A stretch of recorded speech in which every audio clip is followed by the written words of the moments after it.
Kita awali News Pagi dari informasi tim Satuan Gerak Cepat Raja Wali Polres Metro Jakarta Timur terlibat kejar-kejaran dengan pebalap liar di kawasan Duren Sawit, Jakarta Timur. Untuk menghentikan aksi pebalap liar, petugas beberapa kali melepaskan tembakan peringatan.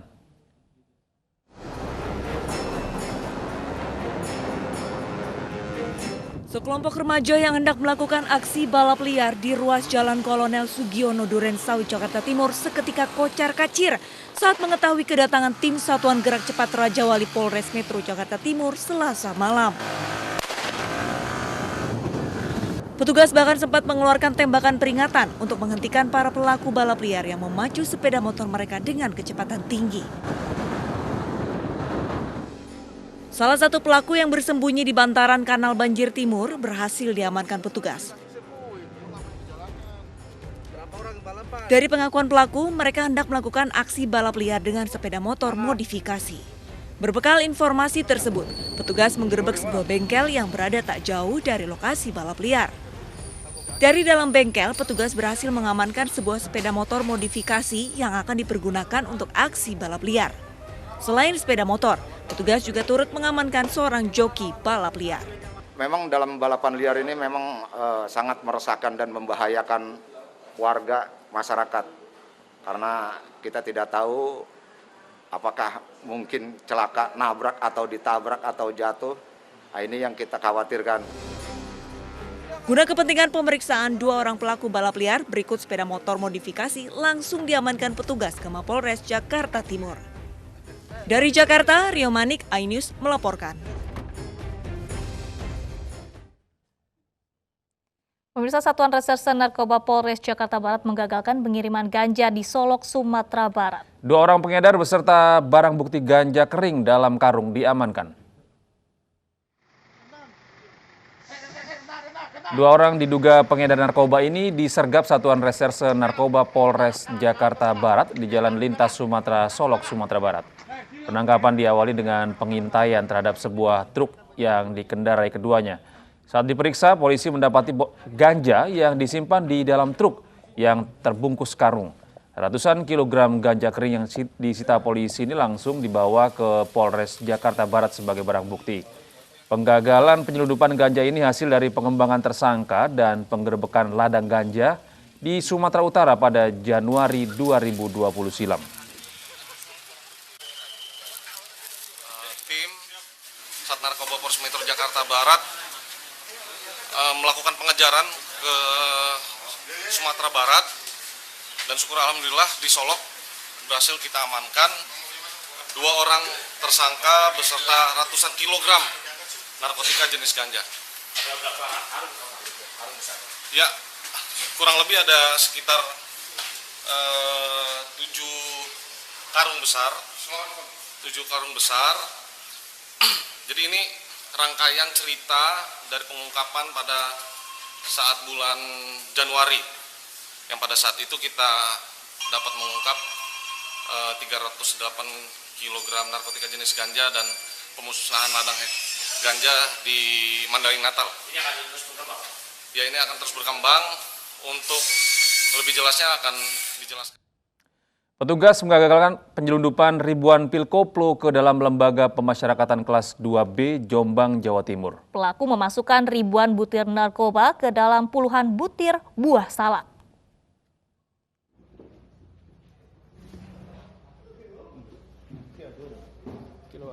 Petugas lapas menggagalkan upaya penyelundupan pil koplo ke dalam lembaga pemasyarakatan kelas 2B Jombang, Jawa Timur.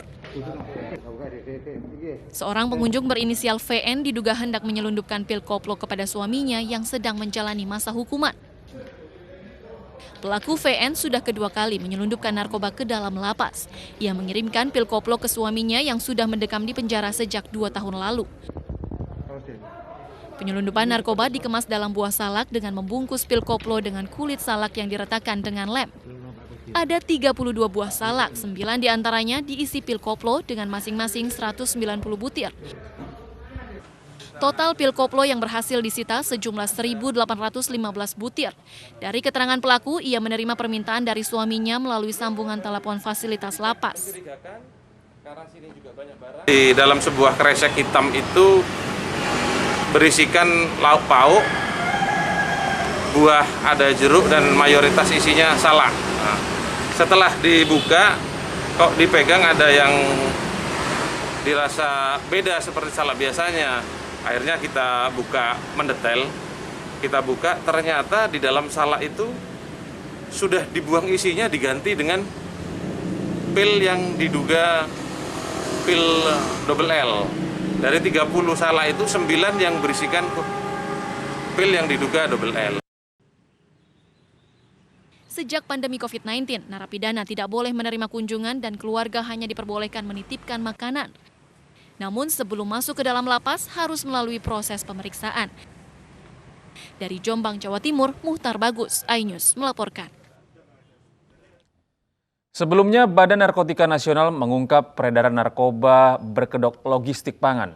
Ya, beberapa waktu lalu ganja dan sabu disembunyikan dalam timbunan pisang mentah dan pakan ternak.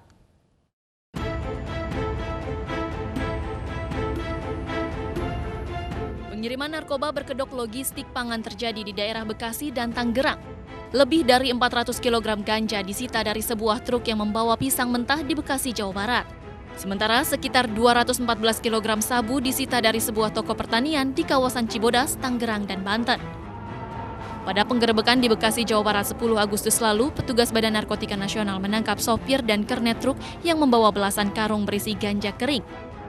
Ganja disimpan di bawah susunan papan lantai dasar truk yang ditimbun pisang mentah. Pengendali jaringan pengiriman ganja ini juga diburu dan ditangkap.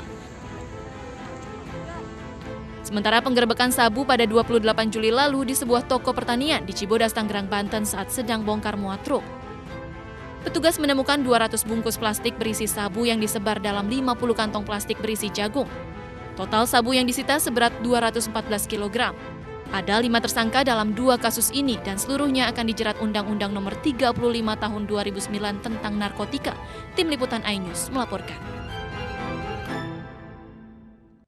Pemirsa, 4 pemuda dan 1 wanita tewas setelah menenggak minuman keras oplosan di kawasan Panongan, Banten pada Selasa sore. Nyawa kelima korban tidak tertolong walaupun sudah dilarikan ke rumah sakit. AB dan BZ, 2 pemuda yang masih berusia 20 tahun ini harus meregang nyawa dan dimakamkan di kawasan Panongan, Kabupaten Tangerang, Banten. Keduanya meninggal karena mengkonsumsi minuman keras oplosan. Sementara 2 pemuda lainnya yaitu RI dan YO dan 1 orang wanita MA dimakamkan di tempat berbeda di kawasan Curug, Tangerang, Banten.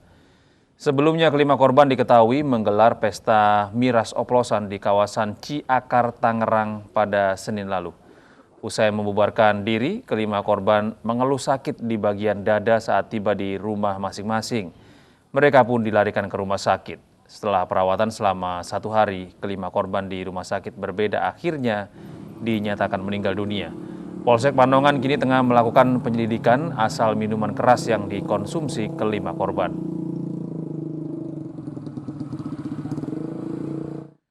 Pemirsa, Badan Narkotika Nasional Provinsi Kepulauan Riau meminta pemeriksaan penumpang di bandara dilakukan sesuai prosedur pasca tertangkapnya oknum ASN Kemenhub. Pemeriksaan berlaku tidak hanya bagi penumpang melainkan semua pihak yang memiliki kartu pas bandara.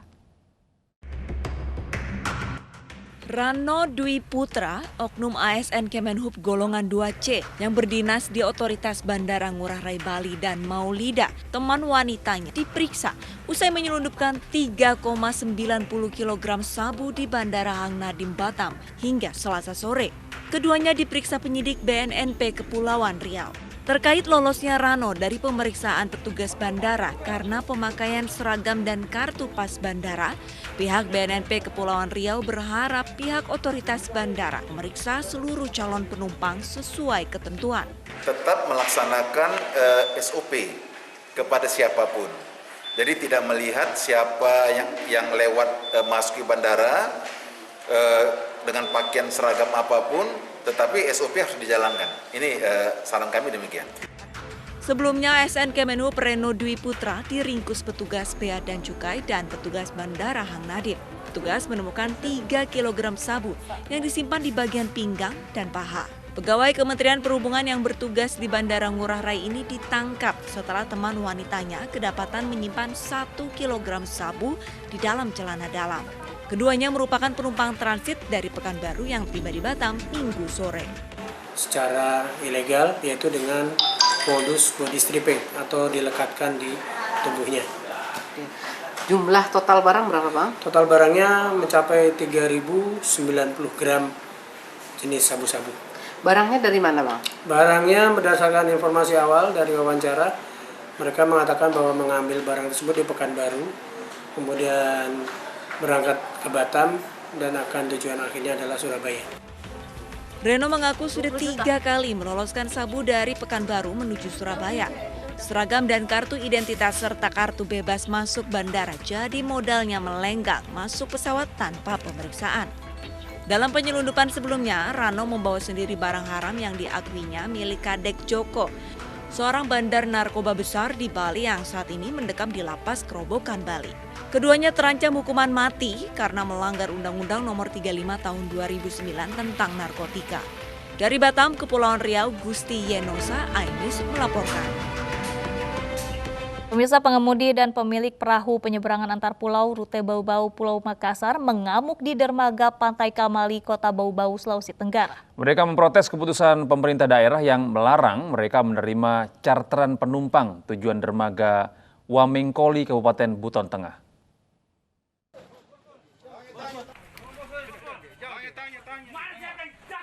Salah satu pemilik perahu penyeberangan antar pulau atau ojek laut rute Bau-Bau Pulau Makassar melampiaskan kekesalan dengan merobek baleho dan nyaris hancurkan pos jaga di dermaga Pantai Kamali. Para pengemudi dan pemilik perahu memprotes keputusan pemerintah setempat yang melarang menerima charteran penumpang tujuan Bau-Bau Buton Tengah. Menurut mereka, keputusan dilakukan tiba-tiba sehingga membuat mereka alami kerugian. Pasalnya, sejak beberapa tahun terakhir, penghasilan mereka berkurang karena sudah ada jembatan penghubung antara Bau-Bau dan Pulau Makassar. Jadi ini, dia telah mendiskriminasi hak-hak kami untuk mencari nafkah. Iya. Apa yang diinginkan, Bang? Yang kami inginkan adalah, kalau memang mau menghilangkan poin 2 ini, antara pemerintah Kota Bau-Bau dan pemerintah Buton Tengah, duduk bersama. Selama ini untuk mengantisipasi kurangnya penumpang, para pengemudi ojek laut sering menerima charteran penumpang dengan rute berbeda, diantaranya dari Bau-Bau menuju Wamengkoli, Buton Tengah. Dari Kota Bau-Bau, Sulawesi Tenggara, Andi Eba, iNews melaporkan. Pemirsa, seorang perempuan ditangkap karena diduga menggunakan uang palsu saat berbelanja di pasar. Pelaku pun dibawa ke Polsek Duren Sawit, Jakarta karena diduga pengedaran uang palsu dilakukan secara berkelompok.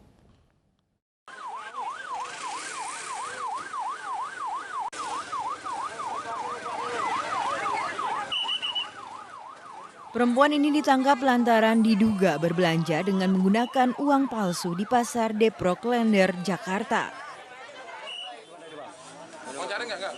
Ia pun ditahan di pos penjagaan menghindari amukan pedagang yang menjadi korban penipuan. Diduga pelaku berbelanja sekitar Rp200.000 ke sejumlah kios pasar. Petugas pun membawa pelaku ke Mapolsek Duren Sawit untuk penyelidikan. Pelaku sempat berbelanja di kios pakaian hingga sayuran. Para pedagang yang menjadi korban mengatakan menyadari pelaku membayar dengan uang palsu karena memiliki bentuk yang berbeda. Makanya saya lihat, loh kok ini begini? Saya lihat segitiganya kok beda. Saya terus bilang sama ini, nak kok ini duitnya beda? Oh masuk gitu. Begitu di Uber, nggak ketemu. Tapi sebelumnya itu saya malah udah dapet, tapi saya nggak lihat ini duitnya. Kita cocokin semua, kita samain yang lama. Yang itu kok halus, angkanya kan kalau yang lama kan kasar, nah itu kok halus, nah ini beda. Warnanya juga beda? Warnanya juga beda, ada 3. Yang pertama saya antarin ke sono 1, jadi saya dapat 4. Oh, berarti 200. Diduga pelaku yang berbelanja dengan uang palsu ini bergerak secara berkelompok.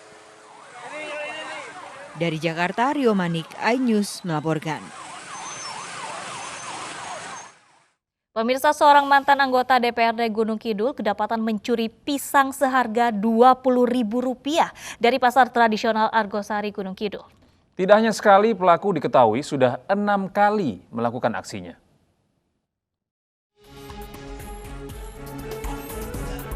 Inilah mantan anggota DPRD Gunung Kidul Agus Rianto yang kedapatan mencuri pisang di pasar tradisional Argosari Gunung Kidul, Yogyakarta. Agus ketahuan mencuri pisang yang hanya senilai Rp20.000. Aksi Agus ternyata bukan yang pertama kalinya. Menurut sejumlah pedagang, Agus sudah 6 kali kedapatan mencuri. Sudah berapa kali Mbak di pencurian pisang? 6 kali. 6 kali. Sudah 6 kali? Ya. Setiap... Yang tahu nggak tahu, pokoknya yang hilangnya 6 kali, sudah 6 kali. Aksi pencurian yang dilakukan Agus sempat mengherankan sejumlah pihak. Pasalnya, Agus selama ini dikenal sebagai orang baik dan tidak kesulitan secara ekonomi. Sementara menurut polisi, kasus ini tidak dibawa ke jalur hukum. Kedua pihak telah sepakat untuk berdamai. Korban itu tidak berkenan untuk menyaksikan di luar pengadilan, karena dianggap ringan sehingga diselesaikan secara keluargaan. Jalan damai dalam arti tidak diselesaikan di luar pengadilan. Pihak pengelola pasar pun berencana memasang kamera pengawas untuk meningkatkan keamanan di lingkungan pasar. Dari Gunung Kidul, Yogyakarta, Kismaya Wibowo, iNews melaporkan.